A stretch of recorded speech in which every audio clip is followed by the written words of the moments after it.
ધોરણ 1 થી 12 માં 24,700 કાયમી શિક્ષકોની ભરતી પ્રક્રિયા ક્રમિક અને ઉનાળુ વેકેશન પહેલા પૂર્ણ કરી ચાલુ ભરતીમાં જગ્યા વધારો કરવા બાબત ફરી એકવાર આંદોલનનો સૂર છેડાયો છે। એપ્રિલ 2023માં વિદ્યા સહાયક, જૂન તથા સપ્ટેમ્બર 2023માં અનુક્રમે ટેટ અને ટાટની દ્વિતીય પરીક્ષા લેવાઈ હતી। પરીક્ષા લીધે ઘણો લાંબો સમય વીતી ગયો હોવાથી 24,700 શિક્ષકોની ભરતી ક્રમિક અને ઝડપી પૂર્ણ કરવા સાથે ગઈ ભરતી પ્રક્રિયામાં જગ્યા વધારો કરવા બાબતે સંદર્ભ પત્રોથી તમામ વિદ્યાર્થીઓએ ઉમેદવારોએ રજૂઆત કરી હતી। માન્ય શિક્ષણ મંત્રી તેમજ ભરતી પ્રક્રિયા સાથે સંબંધિત અધિકારીઓ સમક્ષ વારંવાર લેખિત તથા મૌખિક રજૂઆત કરવા છતાં પણ યોગ્ય ન્યાય મળેલ નથી। સમયસર ન્યાય ન મળે એ સૌથી મોટો અન્યાય છે। ઉમેદવારો આવા અન્યાયનો ભોગ બની રહ્યા છે।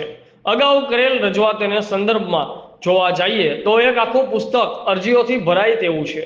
ઉમેદવારો શિક્ષક ભરતી માટે શક્ય તમામ પ્રયત્નો કરી ચૂક્યા છે, છતાં હજુ સુધી શિક્ષકોની બાબતે કોઈ નક્કર અને સમય સારણીબદ્ધ પગલાં લીધેલ નથી।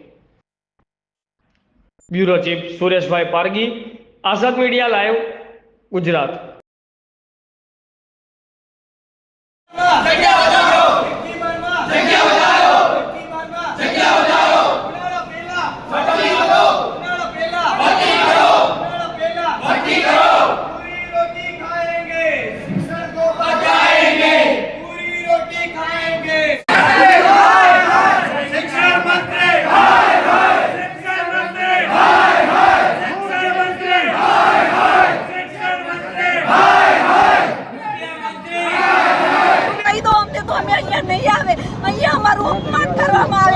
અમે ભવિષ્યના શિક્ષક છીએ, અમને અહીંયા રસ્તા પર ઢસેડવામાં આવી રહ્યા છે। અમારા પકડીને લઈ જાઓ, અમારો ડ્રેસ ક્યાં છે? હમણાં ફાટી ગયો, વૃક્ષો વચ્ચે છે।